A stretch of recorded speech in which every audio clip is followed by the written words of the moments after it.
Well,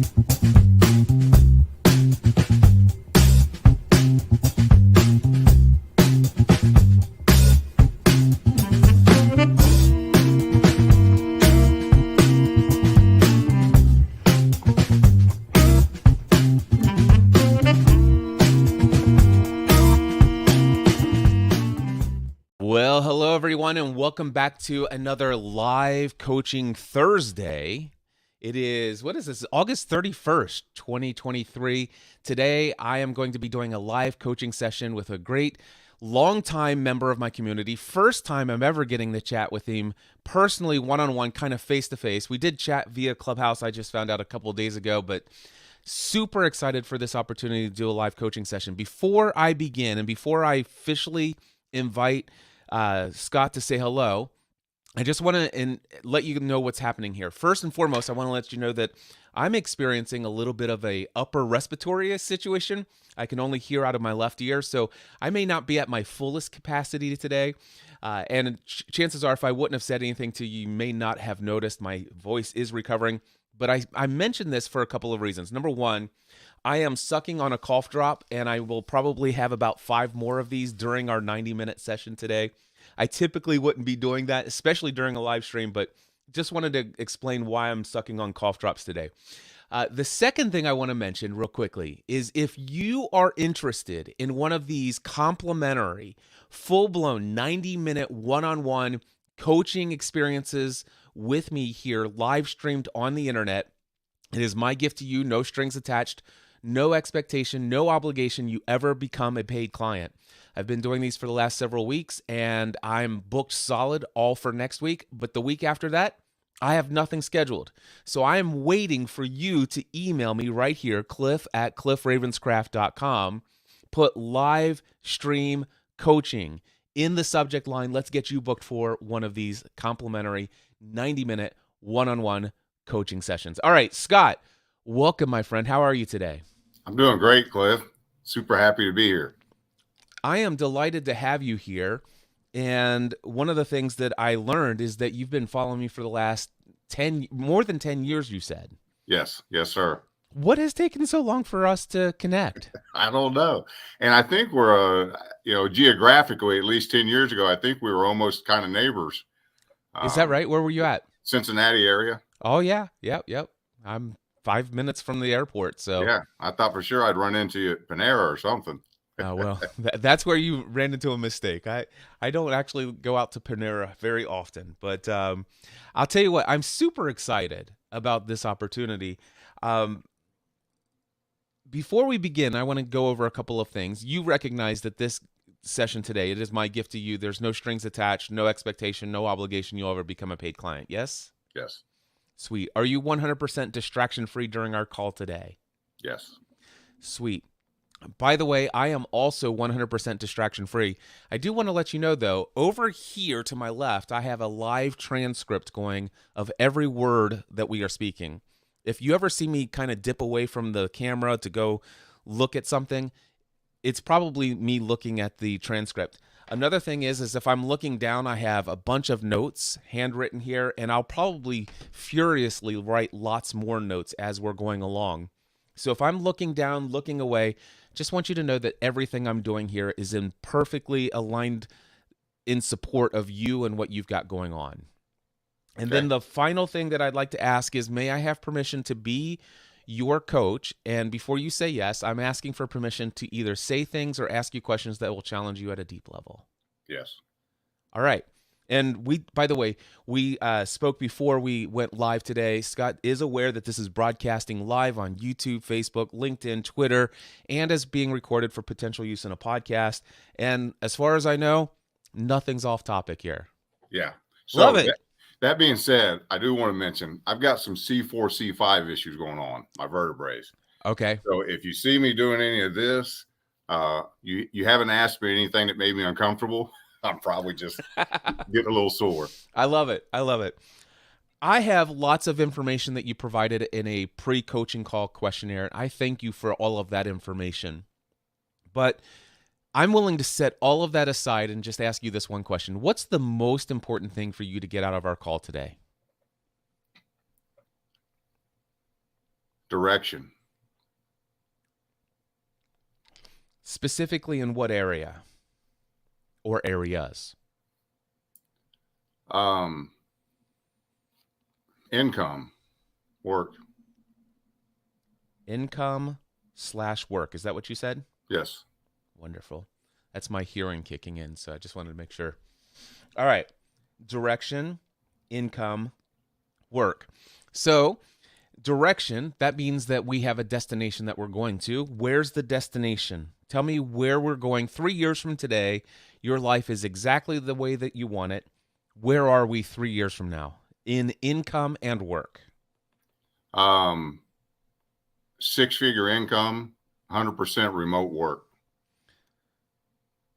6-figure income and 100% remote work. All right. Now, 6-figure income can be anywhere between $100,000 all the way up to $999,000. So I'd like to know, what is the exact 6-figure income 3 years from today? 150,000. All right. So there we go. $150,000. And what does 100% remote work mean to you? The ability to work from anywhere, and I have a motive behind that.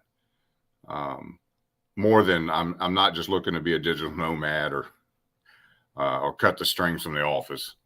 It's something more personal, but being able to work just from anywhere around the world that I need to. Okay. All right. So we have a clear picture that you want to be generating $150,000 a year income. And what are you generating now? Are you willing to share that? I'm right there. You're right there now. Yeah. I just need to replace that with something that's 100% remote. Okay. So you want to be generating the same amount of income, being 100% remote, full-time, self-employed. Is that correct? Correct. And I'm going to write that down here. So full-time, self-employed.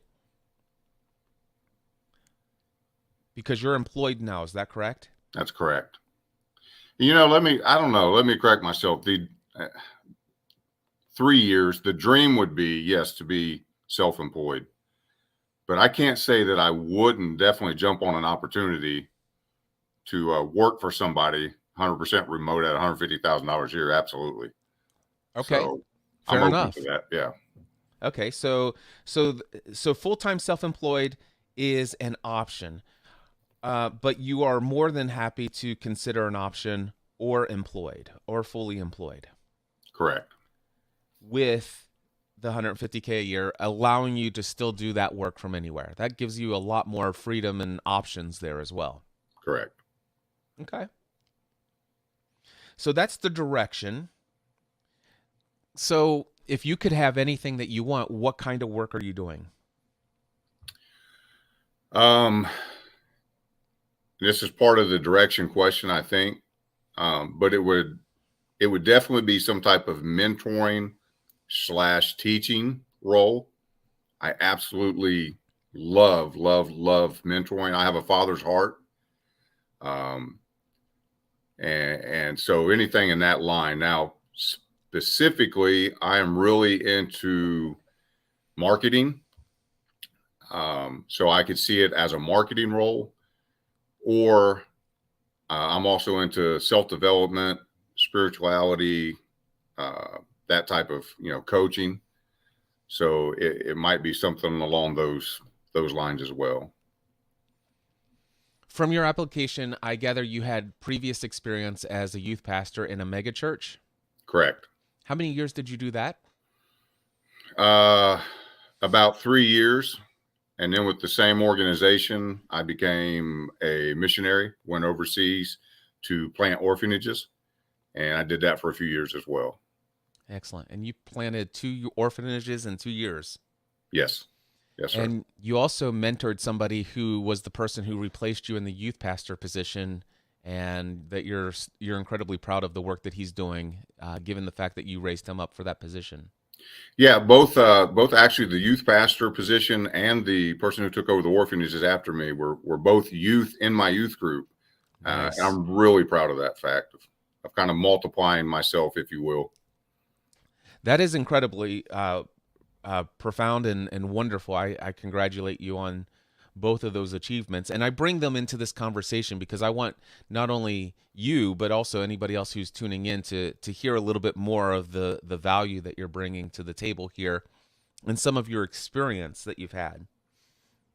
So tell me about your career. I got a little overview of your career since you came back from the orphanages. How did you get into that first sales position? Was this in 2015 when this happened? No, it was actually much earlier than that. So maybe around 2006, I got into financial planning, basically 401k rollovers, insurance products, annuities, and the like. I had a pretty good mentor, somebody I met through a friend at church, and he just took me under his wing and mentored me. And I ended up, becoming, I was doing over $1 million in production a year, which is puts you top 10% in the insurance industry pretty fast. And that kept going well until about 2009 when the economy started dumping and nobody was moving money. Bernie Madoff was in the news. Everybody was scared. So I ended up going through pretty much my life savings trying to keep that business afloat. At that point, I actually decided just to abandon ship as it was going down, pivoted to going back to school. I ended up going back and getting my bachelor's in leadership and ministry and my master's in digital marketing. So I finished that in 2018. While I was doing that, I ended up taking a sales role with 8 different stores, Verizon Wireless, basically.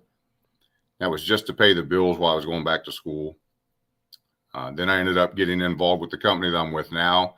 I started in an operations role and worked myself up through a couple different positions, and now I'm a regional sales manager there. Are you willing to share the details about being with the employer, then going to somewhere else, and then coming back to that employer?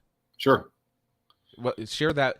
And again, this is not so much for my benefit, although it'd be nice for my benefit to hear it again, but also for those who are listening in, because this is a pretty incredible story. So they gave you more responsibility. Start from there. Yeah. So I was doing really well in the position I was at, and there became an opportunity. Somebody got promoted above me.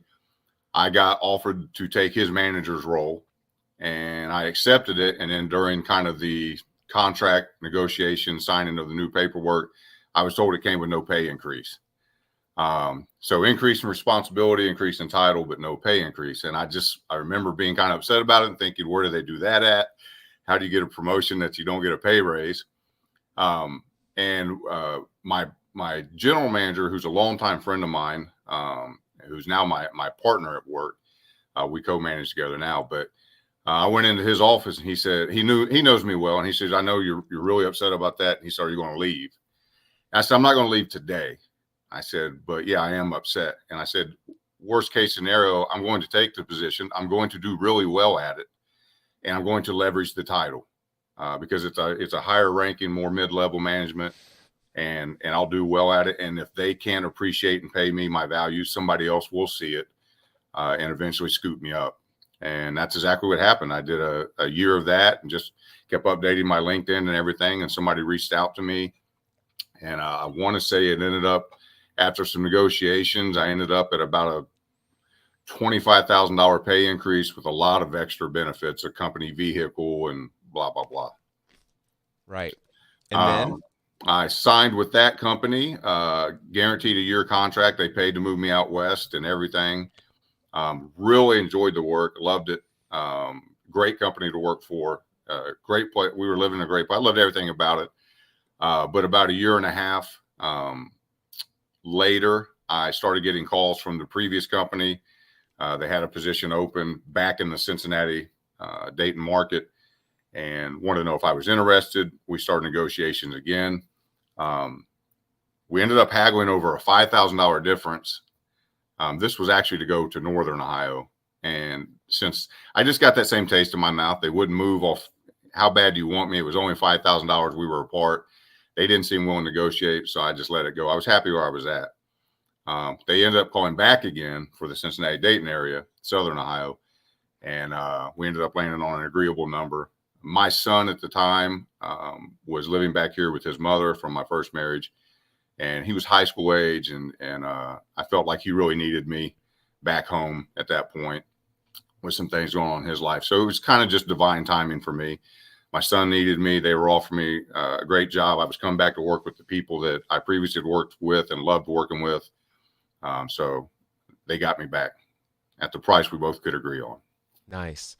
So that original position where they gave you this increased responsibility but no increased pay, you leveraged that position, that title, gained some experience there, used that to get into another company with a significant increase, and then the original company came back and said, listen, we want you back and we'll pay you it, which was an increase above that even.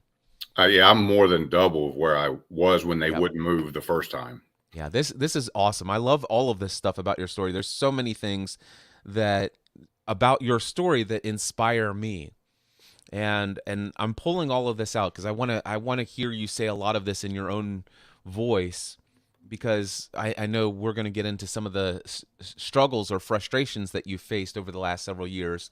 And I remember imposter syndrome being on the list, which I can't imagine how in the world. Actually, I do know how you can get imposter syndrome. Some lack of self-belief. I mean, do you see how much you've accomplished so far as you say Yeah, these things out loud? I do. Yeah. So this is all wonderful. This is all great. You have a 20-year-old son and you have a daughter who is younger, 7. 7. Okay. And you feel like you're an incredibly wonderful dad. Your kids have high self-esteem and they know that you love them unconditionally. I love that. Yeah, my kids are my world for sure. Yeah, that's awesome. You have an incredible amount of skill when it comes to sales. It's clear because you're in a sales position. Is that correct? I'm in a sales management position, so I do some selling, but I basically develop sales reps and my sales team. So you do coaching and leadership Yes, sir. and teaching and training. Yes. This is all wonderful. So on a scale of 1 to 10, how much do you love the work that you're doing today? Oh man, 8. Okay, so the work today equals 8. So how much on a scale of 1 to 10, how much would you love the work that you're doing if it was 100% remote? 9. Okay. What would bridge the gap between 9 and 10 with the work that you're doing today? Is it possible? Yeah, if it was more marketing or more life enhancement coaching, which it's a sales and marketing role, so I get some of it in there. It's people development, so I get some of it in there. It's just not 100%. But if it was 100% one of those two areas, at least in my imagination, and maybe paid more, then it would be a 10, 10 and a half. But we're almost there. I'm happy and grateful for the position. I love the people I work with. No complaints about it. Just Yeah. I'm looking to tweak it. So it doesn't sound to me like you're looking to leave the day job and go full-time self-employed. You like the benefits of an employer that goes out and does all of the marketing and acquires clients and puts you in a position where you show up and you shine with your gifts. The only thing is that you'd like to utilize your gifts a little bit more in the day job. Is that correct? Yeah. And again, I'm not scared to stand on my own. If it was to Okay. be something, I enjoy a challenge. I enjoy the marketing aspect of it. I mean, there's pros and cons to both. So, Mhm. the insurance and the 401k and the steadiness of the 9 to 5, sure, there's comfort in that. And I settle into that. I know I do.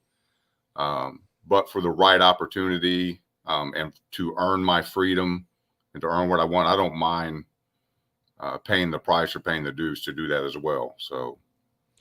So where are you leaning? Because here's the problem. He who chases two rabbits catches none. Yes. So if we're chasing 100% remote work and doing my zone of genius, you familiar with Gay Hendricks and the Big Leap, the zone of genius No. language? Let me stop right there. By the way, this is one book guaranteed is a must read for you. The Big Leap by Gay Hendricks. Let me just write this down here in my notes. So in The Big Leap, Gay Hendricks talks about 4 zones that you can do work in. The first zone is your zone of incompetence.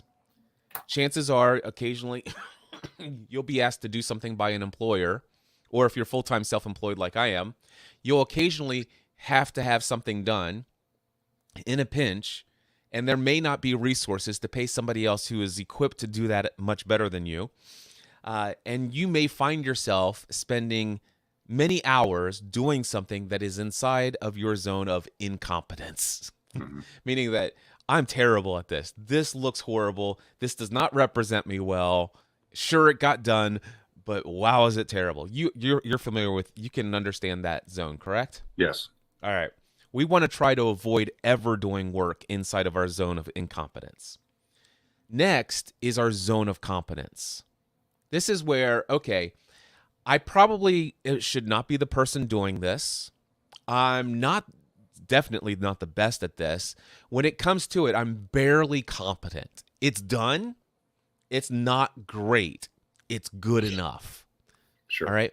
When it comes down to it, pretty much anybody else who is also competent at doing this, most of them are much better at it than I am, far more equipped than I am. This is our zone of competence. Unfortunately,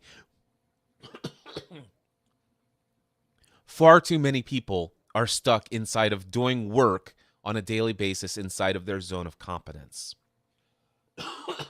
Excuse me. The third zone is zone of excellence. Now, this is the work that you do that when you do it, you're pretty much at the top of the game. This is work that when you do it, I mean, people look at you and say, wow, I wish I could do this as well as you do. You know what? I want to hire you to do this because you're just so fantastic at it. Or your employer dumps all of this work on you, even though other people in the company does this work. You're absolutely far above the rest. Absolutely, hands down, putting this in your lap is going to be the most profitable thing that we can have you do in this business. That's their philosophy anyway. Zone of genius work means that you're pretty much better at that thing. Zone of excellence. Did I say zone of genius on that? Yes, zone of excellence work. You're pretty much better at that task than just about anybody else. It's incredibly profitable, but it doesn't make your heart come alive. Do you think of some things in your business that you're doing right now or in your company that you're doing right now that, man, I'm really great at this and I'm recognized for this and this is incredibly profitable work. But man, there's something more that I do that is far more meaningful and it speaks to my heart, makes me come alive. There's something more that I long to do. And you've already given that language in your questionnaire. You've already even brought it out here in our conversation today. So that fourth zone is what's called your zone of genius. Your zone of genius is that work that you would do all day, every day, even if you weren't paid for it. The zone of genius is that thing that you do so incredibly well that if you do it even for only a very short period of time, the results that come from a short, small investment of time, effort, or energy produces and outweighs the benefits of some of that other work that you're doing. You're familiar with that, right? Mm-hmm. Yes, sir. So you've already got, just by me explaining those 4 zones, you've got about 1/3 of the value of the book, The Big Leap. And the problem, by the way, with most people is they get stuck. I mean, if you're lucky enough, you get stuck doing zone of excellence work. It sometimes causes people to have what's called the golden handcuffs. They're making all the money that they need to make. Matter of fact, they could even make more money. And they're on a trajectory towards increasing their income consistently over time. It's almost like a guaranteed path towards even greater financial success and greater financial freedom. But it requires and necessitates that they stay inside that zone of excellence, which is the zone where the soul slowly goes to die. Is that resonating with you? It does. Yes. Yeah. So the book is called The Big Leap by Gay Hendricks. He also talks about, and the biggest concept is what's called the upper limit problem, or the upper limit challenge. And that is where we continually bump up towards certain levels of success, and then we find ourselves self-sabotaging ourselves because we don't feel worthy of the success that we have. And we begin having dreams. We find out, and we discover, and I can tell you've already at least tapped into. You may not be able to clearly articulate it yet. Although let's try it out. Scott, if I were to ask you, what is your zone of excellence? What would that be? Marketing. Okay. Marketing. Anything else inside of your zone of excellence? Customer service, diplomacy, sales. All that stuff that you're paid incredibly well to do. It's what makes you succeed in your business, and it's what your business recognizes you for most. Yes? Yes. Are you able to articulate what your zone of genius is? People development, coaching, mentoring, training, and teaching. Yep. Teaching. Yep. Yep. I thought you'd be able to clearly do it. So the thing is in your day job, how many hours a week do you work on average? 40. Okay. Or 40 a week. Yeah. 8 a day. We don't need accurate numbers here. We can just guess at this. Percentage wise, how much of the percentage of your work week do you spend inside of your zone of excellence? 10. Oh, no. Excellence. I'm sorry. 20. All right. How much in your zone of competence? 5 or 10. All right. Any time in your incompetence? Very few. Okay. How much percentage wise, how much is inside of your zone of genius? Now, don't worry about the fact that you gave numbers for the other percentages and we have to come up with 100%. Don't even worry about that. Yeah, no, like 10 hours. Yeah. I mean, a couple hours a day, I get to do that. Okay. So about 10 hours a week. Yeah. Great. Okay. So one of the things that the Big Leap opened up for me when I first discovered my zone of genius, what it is, and of course mine is coaching and teaching and educating, creating content, using my voice to entertain, educate, encourage, and inspire others. And of course I knew it for many years, I just never had a label for it. And I never understood that one could make a living doing your zone of genius. I thought your zone of genius was that thing you did on the side after you make sure you got all the money. But what the Big Leap will encourage you to do is to make a commitment to recognize when you're in your zone of genius and when you're in your zone of excellence, to find out what that percentage is, and to make a commitment within your current role to increase the amount of time on a daily and weekly basis that you're spending inside of your zone of genius, and delegating the rest.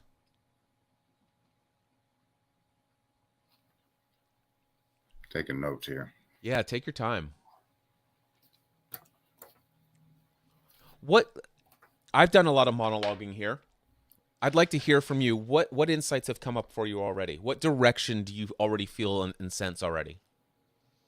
Well, just, I think that was maybe in different vernacular, those things I understood, but I needed reminded of. I think it might have been John Maxwell. I went through a book years ago with the law of the niche. So it's very similar, but that was much more simplified and broke down for me there, helping me identify the difference between, because I felt walking into this conversation once again stuck between marketing and development, or marketing and teaching. And now I can kind of see the difference between the two, for me. And I also can see the marriage of the two, because I can still be in people development and get to market myself. I still get to create my own thumbnails and titles and do research and run ads, all the things that I know how to do and I do well. So yeah, it's pretty eye opening. It's a great reminder. Kind of lines it up better for me. Yeah. When you speak about the fact that, feeling stuck between the two, but then you can see the marriage between the two, do you see more opportunity in your current role to, within the next 3 years, to step more into your zone of genius within the current role? Is that a possibility for you? Long term, next few years, I don't know. As in any corporation, the higher you go up, the more people get solidified in their positions. There's less places to move. So unless somebody leaves a position, there's not a lot of opportunities to keep going north. So it slows down. I think I would be qualified for one of those moves. I think I would be a top person considered for advancement. But the timing wise is really unpredictable. So I hear the advancement and moving up to another role. In that mindset that you're thinking in that scenario, if an opportunity became available, are you talking about there's a different position within the company that would allow you to operate in your zone of genius more? I believe so. Yeah. Okay. I don't know if it would really create more. It would probably be equal. Probably be equal amount of time in my zone of genius, because there'd still be all the other stuff that has to get done. It's just. So just for clarity's sake, is the desired goal 3 years from now to be more inside of your zone of genius than you are now? Yes. Okay. So is it safe to say that your direction that you're heading towards is some other opportunity? Yes. Okay. And is there a weight that you would give towards another place of employment or self-employment? A weight. What do you mean by that? So 50-50 would be a perfect balance between I'd go either way. Or, you know what, it's probably 70% self-employed, 30% employed, or the opposite, or any other. No, I would say, again, the dream is the self-employment. So the dream, there we go. That's what I wanted to hear. Yeah. So I'm probably 80. I lean 80% towards that. Okay. Were you self-employed when you did the insurance work? Yes. Okay. I mean, I had a mentor. Mm-hmm. But yes, I was self-employed. Okay. What keeps self-employment being a 10 out of 10 instead of 8 out of 10? With wife and kids, the security. I'm young, into my 50s, but thinking about retirement, making sure taking care of my wife and kids well. There's a lot of sacrifice that goes along with it. I did it for sure, and I did it well, but it was long hours, and then it's great because it gave me confidence. I feel like you could drop me off naked in any city in the U.S., and within a matter of a few years, I'll be back to six figures. I know how to grind and the hustle, and I could do it on my own again right now. But to step away from what I've got and to put my wife and kids through that, I think is maybe the challenge, the mental challenge. Yeah. So the 20% is for the safety and security of the financial side of things, knowing that a company can provide me $150K a year. That seems somewhat appealing. Yeah. But recognizing that maybe not as much financial certainty is there, and there may potentially be that same level of sacrifice and maybe getting back into some of the hustle, but also with the realization that I do have that freedom of working from wherever I want all the time. And 150K, there's no limit on how much income I can make, yes? Correct. Okay. So you're leaning toward which direction would you like us to pursue in this conversation right now, as where we are? So let me give you two quick stories, and maybe this will help. Please do. Nothing I loved more than being a minister. Preaching, on Sundays. It kind of, I don't know, there's a psychology test. It's kind of like Myers-Briggs and all that. It's called the 3 human needs. Chloe Madan, I think, is the creator. She was one of the Tony Robbins mentors. But I took that a few years back, and in hindsight, they talked about, we have things that drive us, our biggest drivers. My number one drive was growth. And I used to think, people used to say, like my son and my wife would be like, man, you're a workaholic, because Friday night I'm working on Facebook ads for a t-shirt, and Saturday I'm doing, and I tried to explain to my son, I was like, no, it's like a video game to me. Like, I'm trying to get to the next level. It's fun. I'm not in here hating this or working. I enjoy this. And, but when I took that test, and I like to watch documentaries over movies. I would like to go to seminars and take courses, and I read books, voracious read. I just nerd out on that stuff.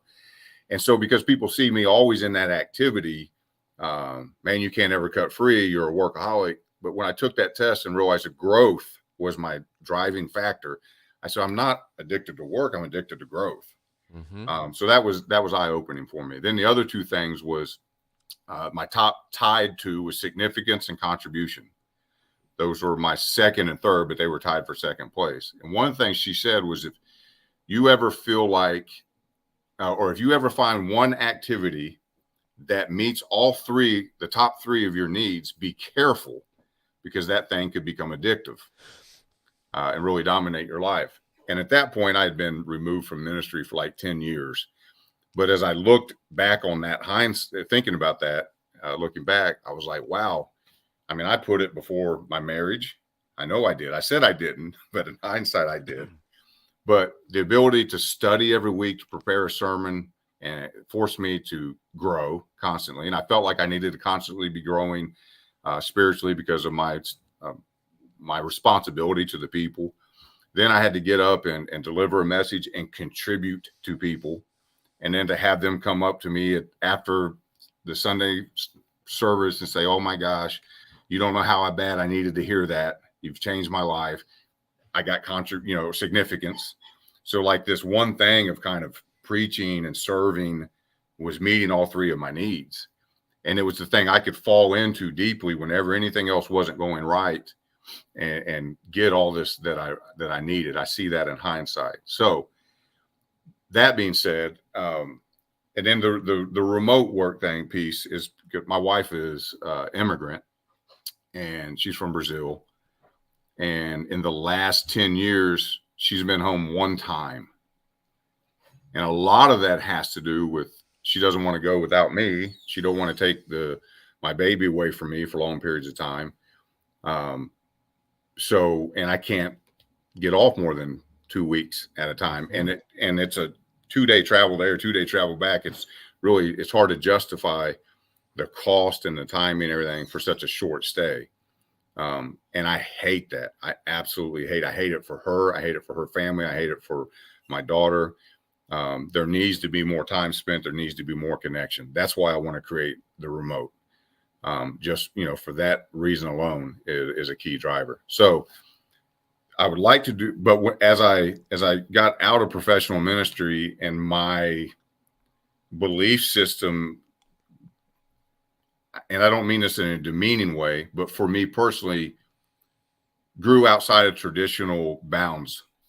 I wouldn't be a good fit for traditional professional ministry or church anymore. Mm-hmm.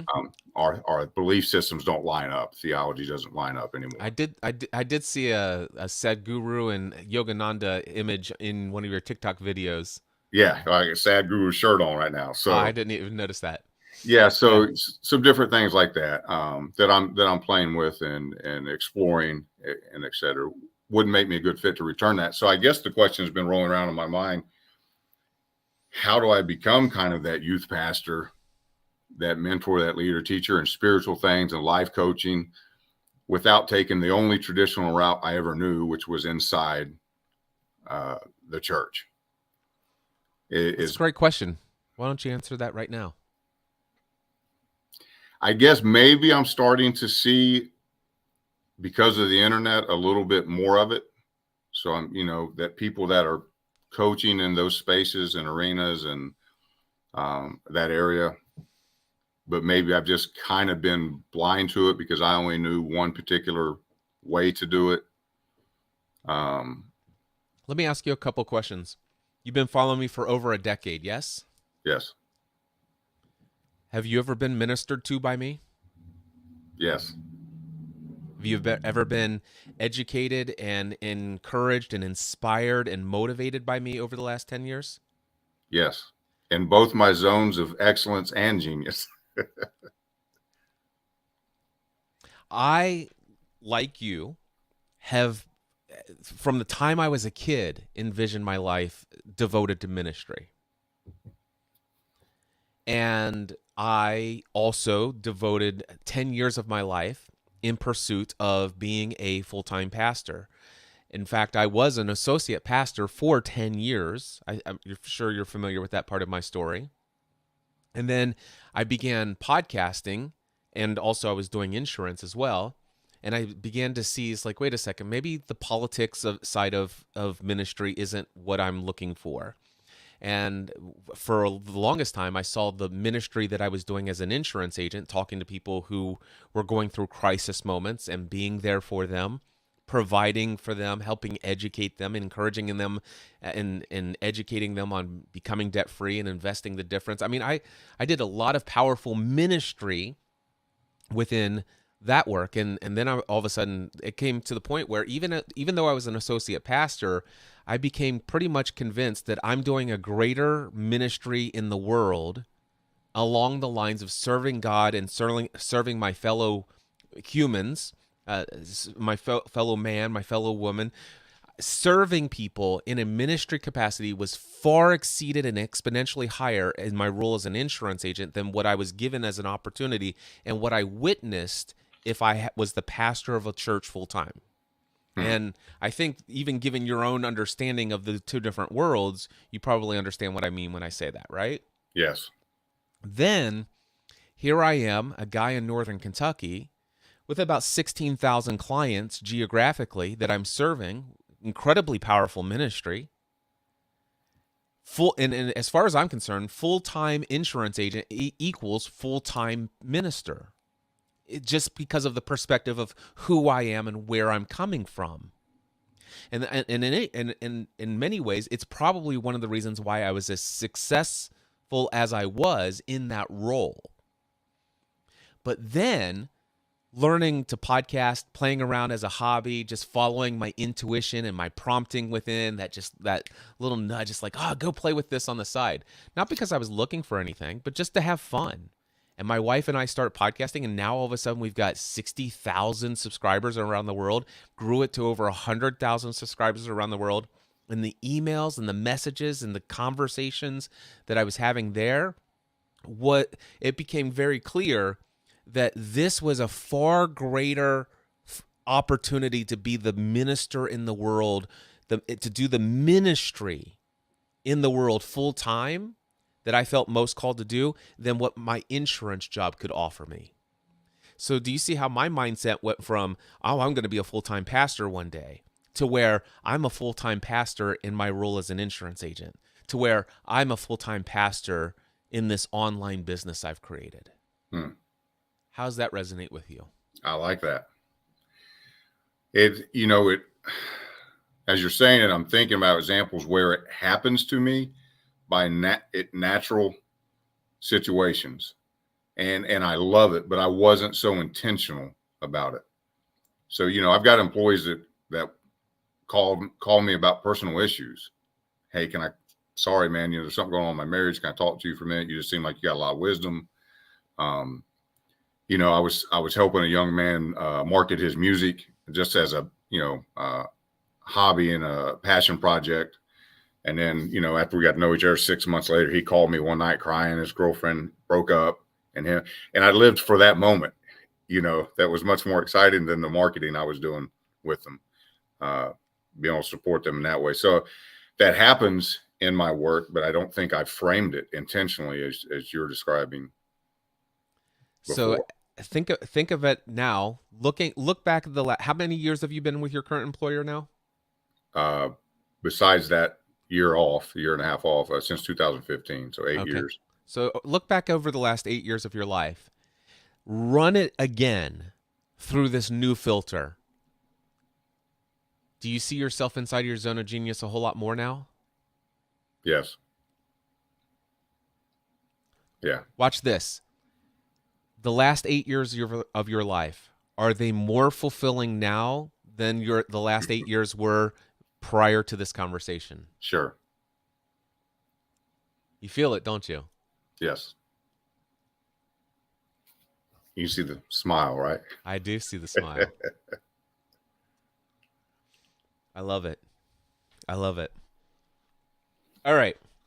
So even with that, even though you have a great opportunity now, it's clear that you want to provide the ability for you and your wife and daughter to go back to Brazil and visit with family more frequently than what's available to you now. I also know that there are some financial desires to take care of some situations that have come up through life. And knowing that let me go back if you don't mind. Let me just stick a pin right there. Give me just a second. I'm going to try to make a mental note of where I was about ready to go, because I want to go back to something you said. You were talking about the 6 human needs, Tony Robbins, Chloe Madonna's training on 6 human needs, and you talked about the fact that growth is your number one human need, and you're tied for second place with contribution and significance. And you mentioned the fact that whenever they say that whenever 2 or more of these are met at a very high level, it has the potential of becoming an addiction. Not all addictions, by the way, are bad addictions. No, yeah. If you're going to be addicted to anything, be addicted to growth and contribution. Sure. Significance may be questionable, but still, even with that, do you remember in that training that they talk about what vehicles are? I don't. I can't say. So this is an important part of that training. So one of the things that you talked about is my growth is the documentaries. My growth is the reading the books, going to the seminars. My growth is this. My contribution is preparing for these sermons and getting up and teaching these sermons and doing these sermons. That's my contribution. And my significance is when people come up and tell me how much of a difference I'm making. All of those things that I just mentioned, that I just mirrored back from what you said, those are all vehicles that get you to the destination of meeting the need. By the way, it is absolutely possible for you to use different vehicles to meet those same needs that will actually get you better results in life. So, because what I heard you say, and tell me if I heard this correctly, because I could be wrong, but what I heard you say is sometimes I put my desire and drive towards growth and contribution and significance ahead of my family or ahead of my time with my wife. Did I hear that? So yes, you did. I did that in my first marriage. Okay. As a young man, I was very extreme, very polarized.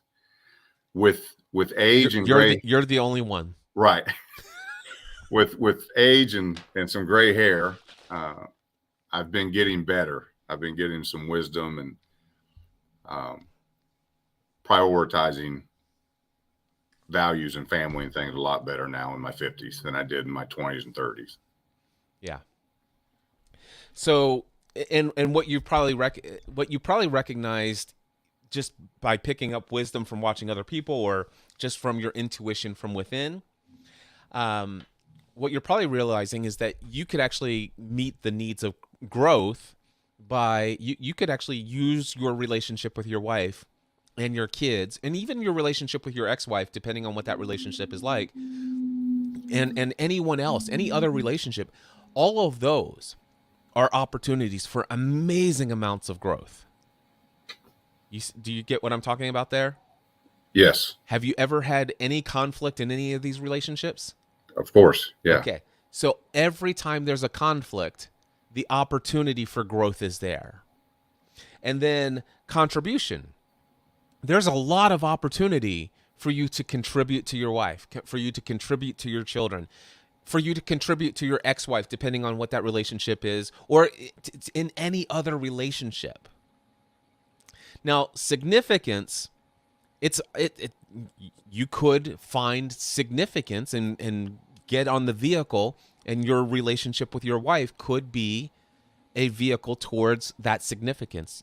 Like, for example, one of the things that I'm super proud of from an ego perspective is that I'm super proud that my wife and I have been married for 27 years and we're madly in love with each other.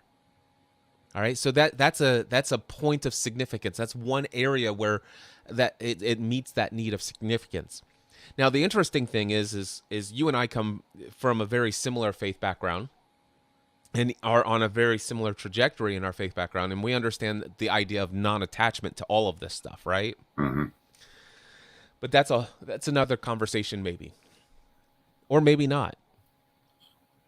Okay, so I wanted to bring in vehicles. Mm-hmm. So does anything that I shared there, was there a reason why I felt led to share that? Did that resonate with you, the idea of introducing the topic of vehicles for meeting each of those needs? No, so it was just like the big leap. I can see. No one has framed it for me and given me language to it.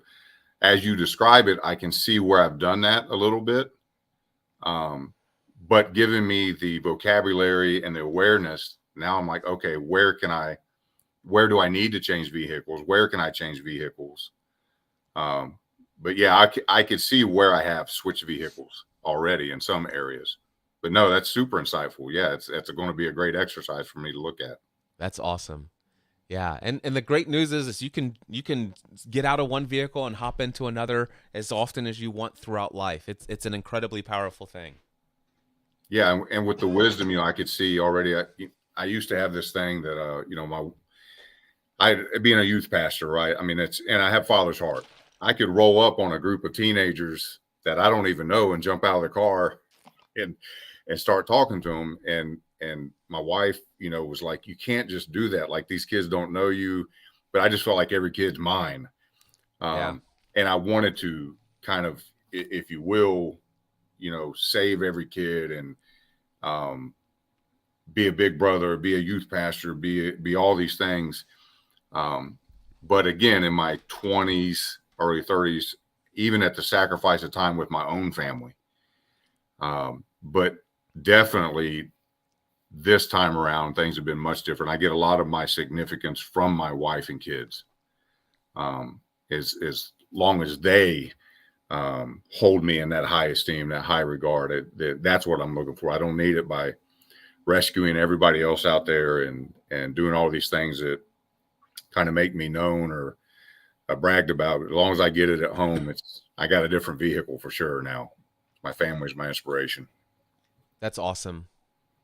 This is one of those places where I'm gonna attempt to press in, and there may be a little pain spot there when I press in on it.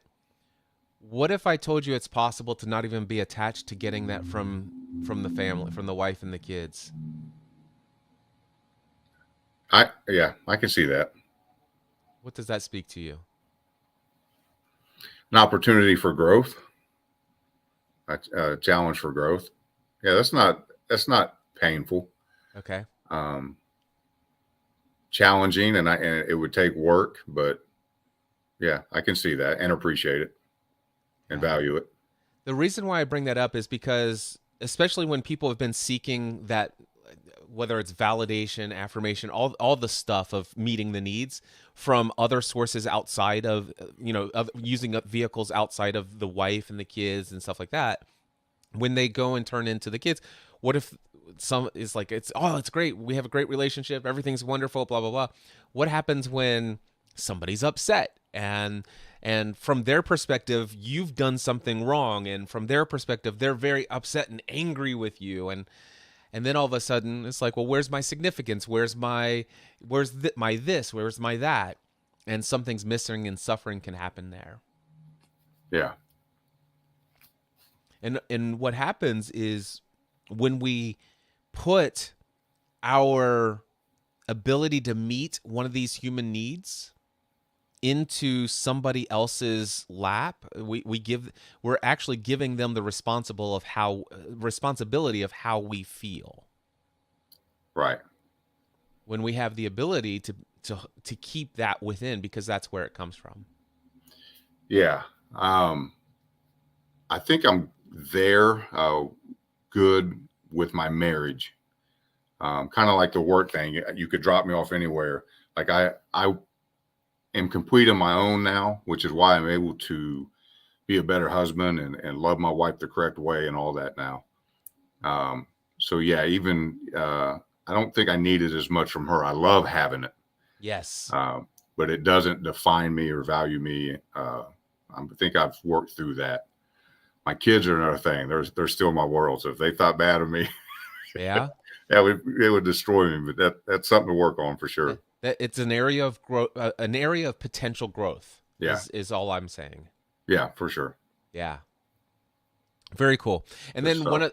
one of the other things is, as soon as I heard you say, I want to go out and I want to save all these kids. Yeah, and you've said many times, I have a father's heart. It's like they're all my kids. Are you familiar with Rumi at all? I mean, I'm familiar, but I haven't dived in and did any reading or anything. Well, I'm into a season of Rumi study right now, and matter of fact, I was working on it this morning before our call today. So I was able to easily find this quote. He said, "Yesterday I was clever, so I wanted to change the world.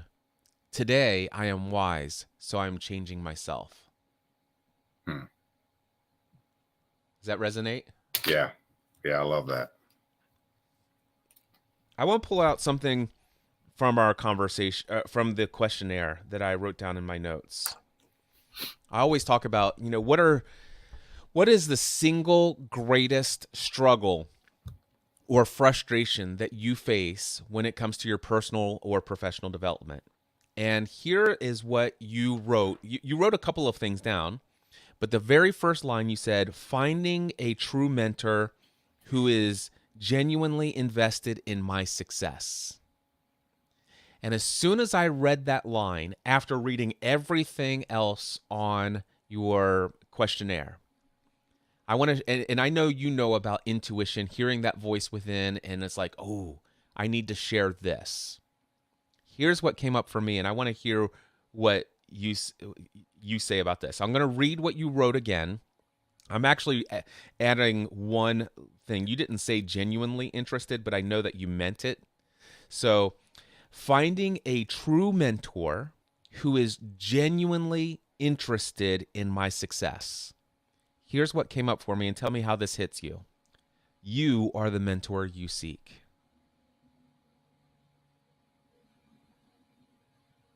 Hmm.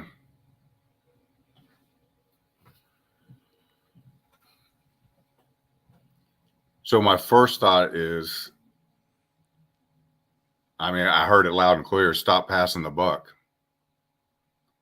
I'm handing the responsibility off. That the problem is I don't have that guide, that person to hold me accountable, that person to model the behavior, that person to love me through it. But those are all things that I can do. I can hold myself accountable. I can love myself through it. I can guide myself. Wow. You want to make a grown man cry? I know. That was powerful. Yeah. Here, as soon as I read this, Scott, this is literally what came up. Scott is a true mentor. He loves mentoring people. He believes in mentorship. And what he's seeking is a true mentor that is genuinely interested in his success. And what I heard in my voice, in that inner voice, is, up till now, Scott has not been fully, genuinely interested in his own success. He's been interested and fully invested in mentoring in the success of a lot of other people, but he's not been genuinely interested in his own success.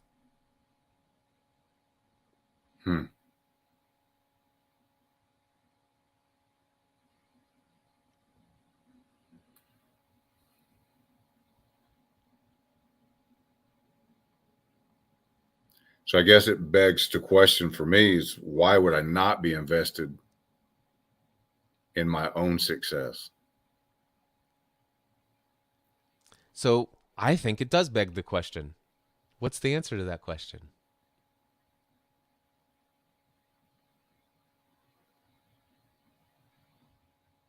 I mean, part of it might be it's more apparent for me to get that feeling of significance that I'm seeking when I invest in others and they respond and they grow and bear fruit.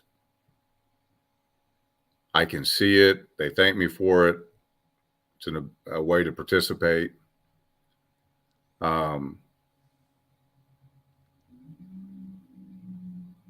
I Pause think right there. Pause right there for just a second. Can I ask you something? When you invest in yourself and you grow and you bear fruit, do you take time to speak to yourself of appreciation and gratitude? no, A true mentor who is genuinely interested in your success would. yeah. So I don't know why, but I don't see myself the way the others do. That's why I put in there in my notes. You brought it up early. Was imposter syndrome.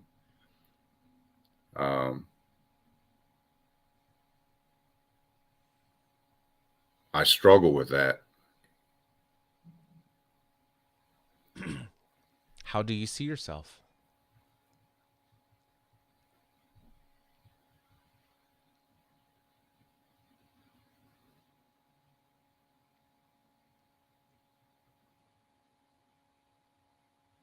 Mm.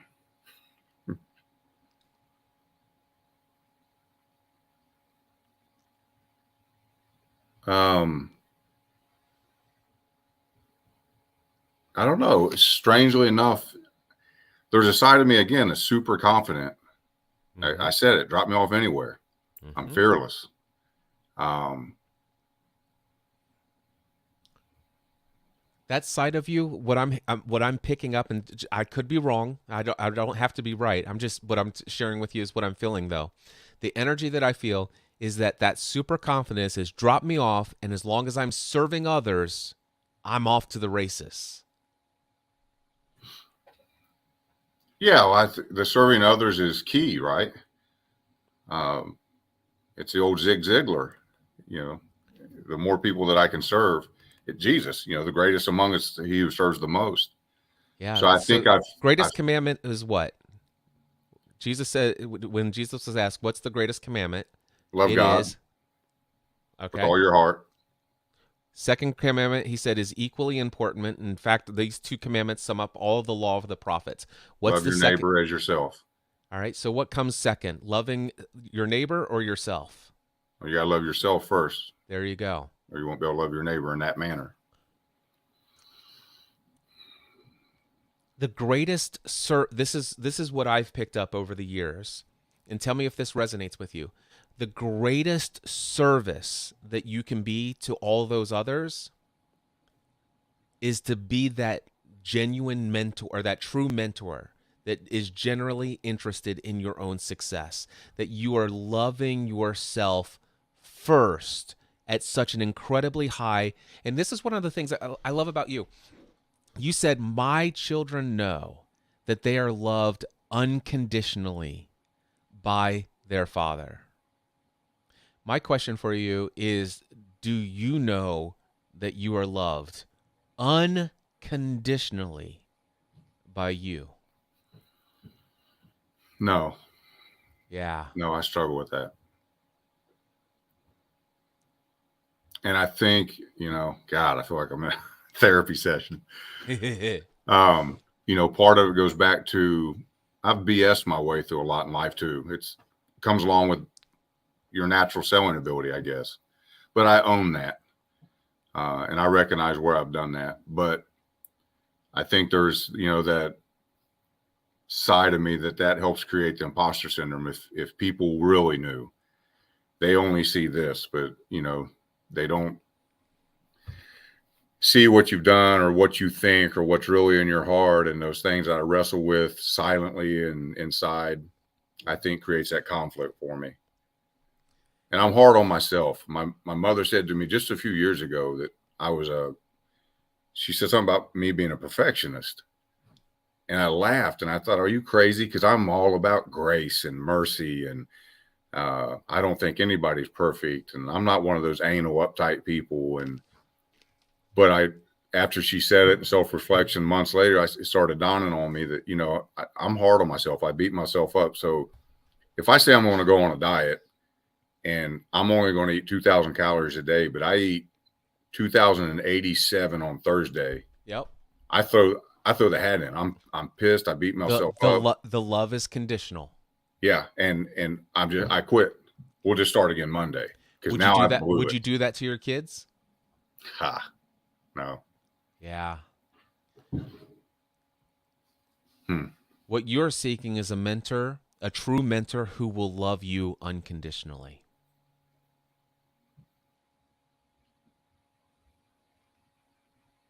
You Yeah. are the mentor you seek. Yeah. I see that. Thank you. Yeah. By the way, I want to ask you this. You've been watching me for 10 years. How perfect has my life been? 10 out of 10. My life, pure perfect, no mistakes. Cliff has never admitted any wrong and certainly has done no wrong. Everything Cliff has ever said has been absolutely perfect in my eyes and the eyes of everyone else that I've seen that have followed him. For 10 years, on a scale of 1 to 10, how true is that? Well, I don't know all the details, but I know you've ruffled some feathers, so So hasn't been it's perfect. less than 10, yes? Yes, it's less than 10.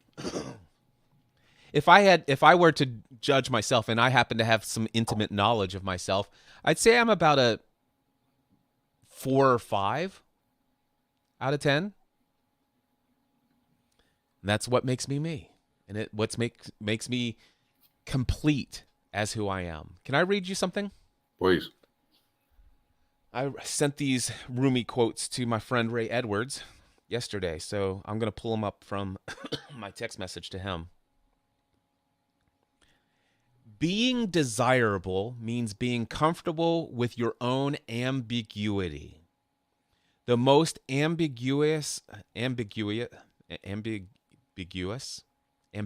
that's, thank you. See how perfect I am?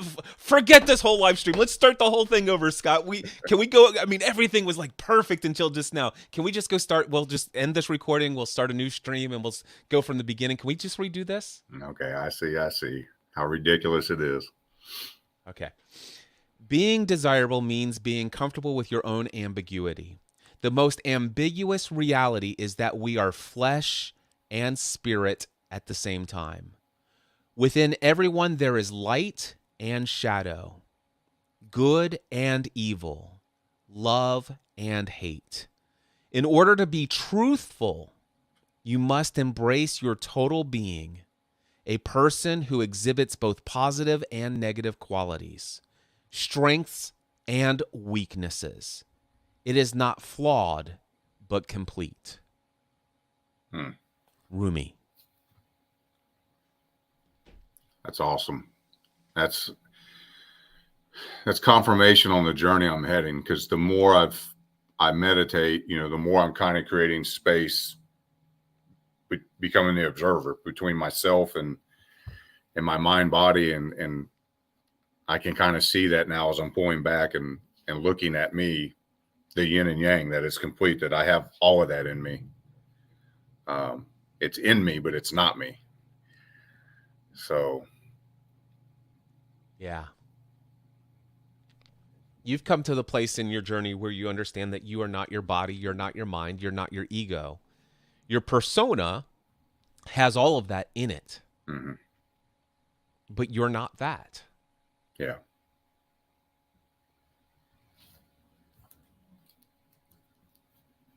But that is very much what mostly interfaces with the world around. And so we just need to own it. It is what it is.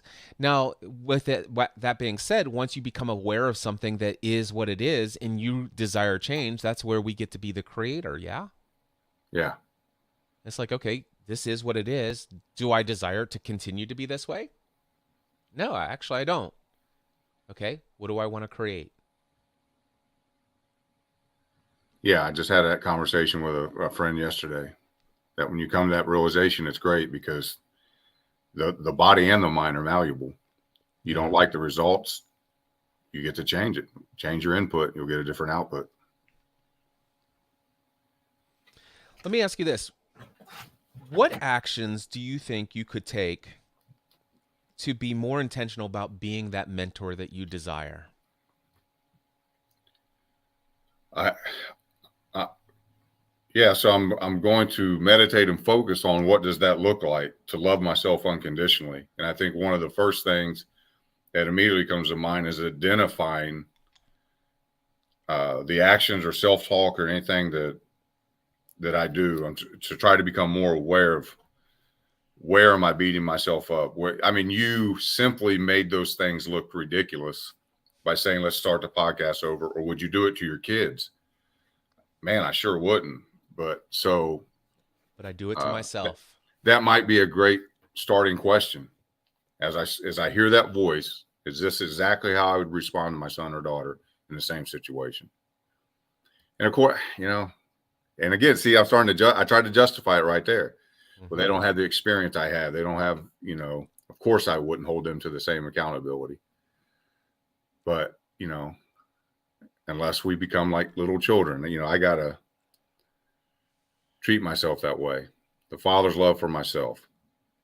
Accept it. Yeah. The prodigal son story, which I think is renamed. I love how Wagan Jacobson has given a new title for the parable of the prodigal son, which is the parable of the incredibly loving father. Have you ever heard of that? No. You know the story though, right? Yeah. Oh yeah. So the story seems to be about the son who is selfish and wants his inheritance before his father passes, and he goes out in riotous living, sleeping with prostitutes, partying, and doing all the drugs, all the stuff he does, and until there's a great famine and it wipes out all of his wealth, and now he's down on his luck and he's feeding pigs in the food that he's putting in the trough, and he says, "Oh my gosh, these pigs are eating better than I am. My servants in my father's house eat better than this." And so I know I'll go back to my father. I'm not worthy to be his son. I'll beg for him to let me be one of his servants. And he comes up with this he rehearses his speech of forgiveness. And the story goes that the father sees the son coming off in the distance, which means this has been years. And the father sees the son because the father every day has been waiting for the son's return, knowing that the son would return.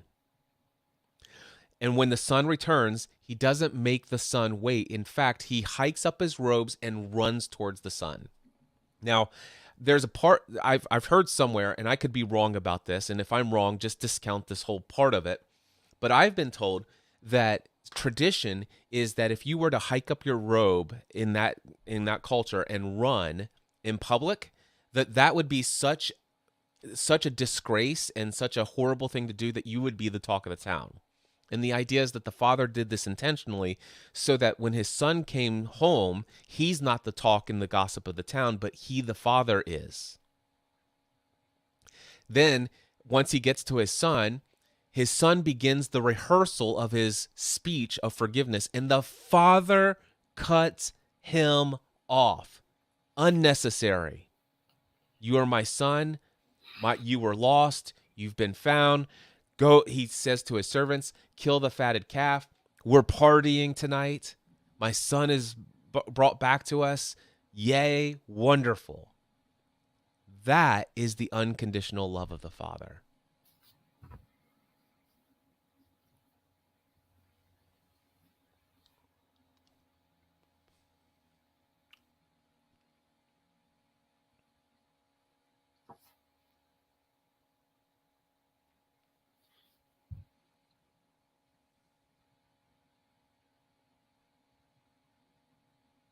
So I heard in my mind some if statements from my father that kind of reduced his love to conditional. And I know it wasn't 100%, but It's the first time I'm seeing that pressure he put on me.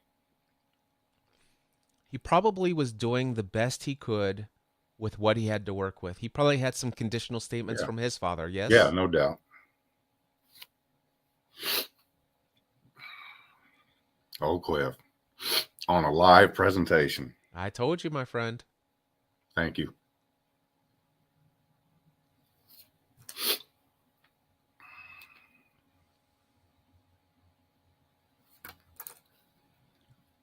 It's good stuff. Powerful. Needed that. Yeah. That as soon as I read through your application, I knew this was more than just about, finding the work and going out and making the living, because there's so many things you have as a possibility for you. You know that everything is open for you. The question is, am I worthy of it? And the thing is Scott, I know you're worthy of it, but you will need a true mentor who genuinely is interested in your success. You need a true mentor in your life. You need a true father figure in your life who will love you unconditionally. And you are that mentor.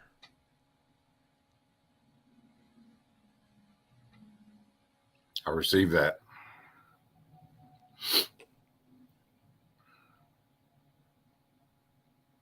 And when you have the unconditional love of somebody who has the education that you have, the experience that you have, the skills, talents, and abilities that you have, the resources that you have available to you, which, by the way, you have the resource of an intimate connection with God, which is an unlimited resource. If you could have you as a mentor, fully invested in you, there's nothing you can't create in this world.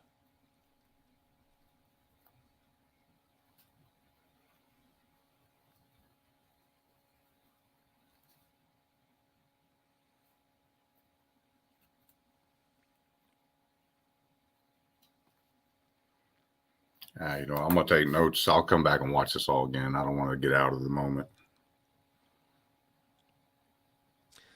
Go ahead. No, it really is. It's enlightening. It's, I've done all the courses. I know all the things to say. And I know that, I guess I've known probably somewhere in my programming, the thermostat keeps pulling me back. The autopilot set to the wrong destination because, I've been in mentor groups, where the other participants leaned on me for information. And, oh my gosh, man, what are you doing in here? You should be teaching, blah, blah, blah. And 2 or 3 years later, they're smoking me at their success and what they're doing online and different things. And I had, and this is no disrespect to anybody else, but I've stood around and looked at many other people that were my peers or even maybe less talented in certain areas. And I can't figure out how they're finding success, and I'm still here.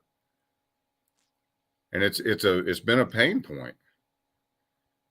And then the beating myself up thing, that's part of the imposter syndrome too, because the perfectionism, so I tried the diet and I fell. And so I started again Monday and then I fell. And then I started again Monday and I fell. And then the conversation becomes, after a decade of doing that, or 2 decades, why are you starting Monday? You're kidding yourself. You're lying. How many times have you tried this and it never works for you?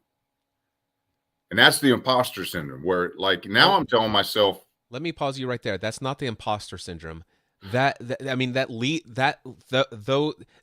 is the voice of other people's opinions, not yours, and listening to that voice and giving it authority and credibility in your own heart and mind. That's what leads to imposter syndrome. Do you see the distinction? Now, I agree not to give authority to the voice, but to say it's other people's, I struggle with that, because I may not have told anybody I'm starting the diet, and I fell at it and I beat myself up. And then I go to try it again. And that's when I have, I guess, what I'm defining as imposter syndrome, where I'm looking in the mirror saying, that's BS. You're not going to do it. You always say you're going to do it, but you never do it. You'll never complete it. You'll never finish it. You'll fail again. Why? And then, you get so beat up with it that it's like, why try? So let me ask you this. Have you ever had anybody say anything like those words to you in the past as a kid growing up?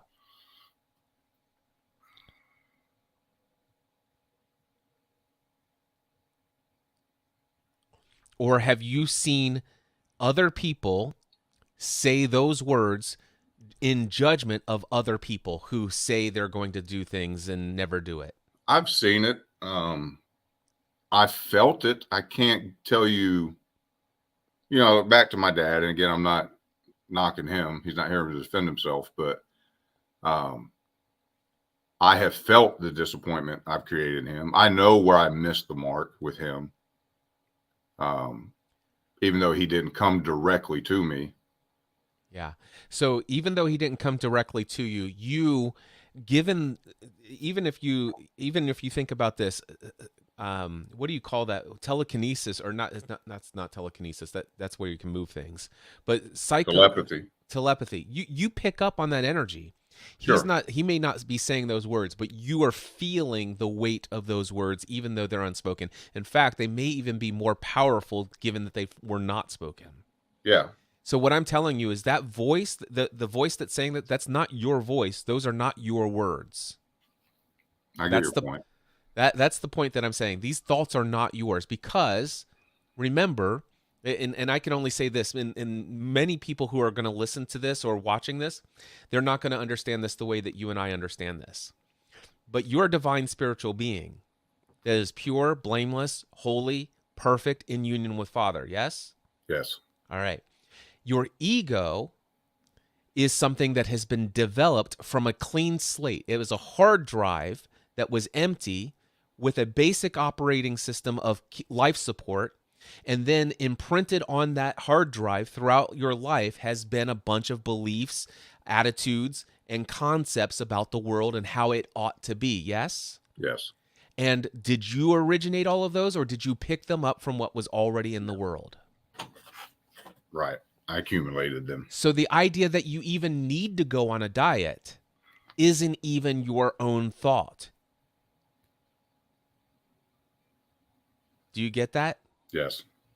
And the idea that you mess up all of the time is also not your own thought. Why bother? You're not going to do this. And if you can't have discipline in this area, you can't have discipline in any other. All of those things, those are just what you're doing is you're taking in all of the programming from your parents, your religious leaders of growing up, all of the news media, all of your peers at school, on the school playground, and everything you've experienced in the world about how people are treated and judged and all this other stuff. We accumulate all of this stuff, and that's what creates all of those voices in our head. Yes. Because...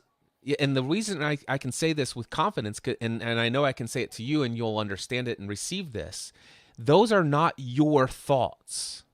Because your thoughts, you're not your mind, you're not your body. Your thoughts are pure love, peace, joy, perfection, and abundance. Your thoughts are unconditional love. That's who you are at your core. See if I can find this one. I'm going to find another Rumi quote for you. Oh, goodness. Let me see if I can find love. Well, I'm thinking of just while you're looking the scriptures, the two challenges: take the thoughts captive. Yep. And then the opposite is think on these things. Whatever is pure, whatever is noble, whatever is praiseworthy. Think only on these things. It doesn't say only, but you get the idea. Here's what Rumi says. Listen to this. Your task is not to seek for love, but to merely seek to find all the barriers within yourself that you have built up against it. Yeah. Goes back to the identifying what I'm saying to myself, what I'm thinking, feeling, the actions I'm taking. Yeah, just don't identify that those are my thoughts. Right. Those thoughts did not originate from you. They've just been stored inside of you so long, and you've been attached to them so long. And because they're on the hard drive of your subconscious mind, it's easy to identify that these are mine. Yeah. Let go. Wow. Great springboard for me. Something to work on there. Let me ask you this. Did you get some direction on income and work today from our conversation? Yes, because these things will impact my direction, which will impact my income, I'm sure.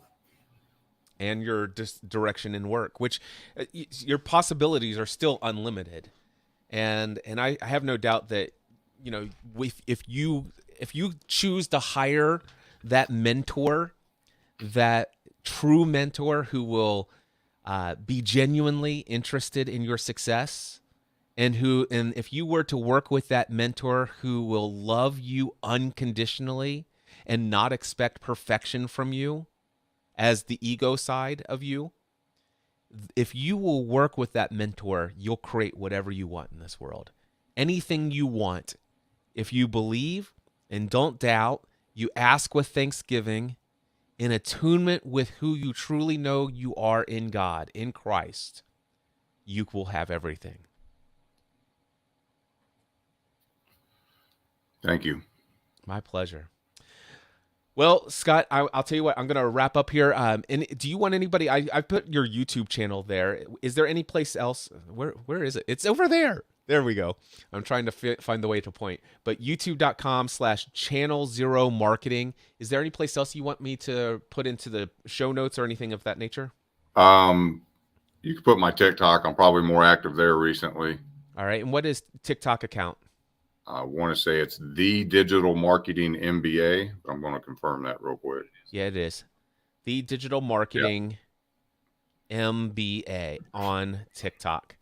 Very good stuff. Scott, thank you so much for this opportunity to be of service to you. Was this incredibly painful, or would you recommend other people sign up and do the coaching session with me? I highly recommend it. I don't know if I was the first one to cry on here, grown man, but it was worth it. It was definitely worth it. Thank you so much. It is my pleasure. And stand by, and I will be back with you in just a moment, okay? All right. So with that, my friends, let me just go in here and fix this.